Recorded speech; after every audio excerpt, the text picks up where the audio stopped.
தான் கூறிய அனைத்து தேர்தல் வாக்குறுதிகளையும் நிறைவேற்றியவர் தமிழ்நாடு முதலமைச்சர் ஸ்டாலின் என்றும், ஆனால் தேர்தல் வாக்குறுதியை என்னவென்று தெரியாதவர்தான் எடப்பாடி பழனிசாமி என திமுக எம்பி கனிமொழி கடுமையாக விமர்சனம் செய்துள்ளார்.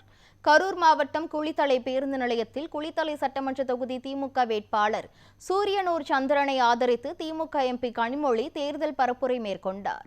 அப்போது பேசிய அவர், தமிழ்நாடு முதலமைச்சர் ஸ்டாலின் 2021ஆம் ஆண்டு சட்டமன்ற தேர்தலில் வெற்றி பெற்ற பின் தான் கூறியவாறே மகளிருக்கு கலைஞர் உரிமை தொகை, மகளிருக்கு இலவச பேருந்து பயண திட்டம், புதுமை பெண் திட்டம், நான் முதல்வன் திட்டம், தாயுமானவர் திட்டம், அனைத்திற்கும் மேலாக குழந்தைகளுக்கு காலை சிற்றுண்டி உணவு திட்டம் என தேர்தலில் வாக்குறுதி அளித்த அனைத்து திட்டங்களையும் செயல்படுத்தி உள்ளதாக தெரிவித்தார்.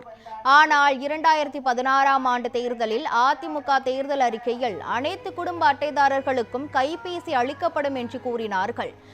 வங்கிகளில் கடன் வாங்குவதற்காக அம்மா வங்கி கணக்கு அட்டை வழங்குவதாக கூறினார்கள். ஆனால் யாருக்காவது தந்திருக்கிறாரா என கேள்வி எழுப்பினார்.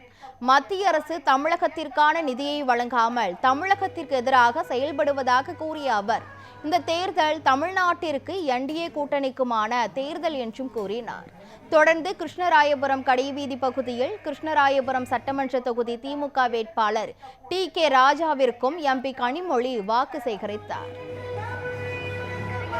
வழியிலே அண்ணன் தளபதி அவர்கள் தேர்தல் வாக்குறுதிகளை நிறைவேற்றி தந்திருக்கக்கூடிய தலைவர் தான் நம்முடைய முதலமைச்சர் அண்ணன் தளபதி அவர்கள். 1000 ரூபாய் மகளிர் உரிமை தொகை வழங்குகிறேன் என்று தேர்தல் நேரத்துல சொன்னாங்க. எடப்பாடி பழனிசாமி அதெல்லாம் கொடுக்க மாட்டாங்க, கொடுக்க முடியாது அப்படின்னு சொன்னாரு.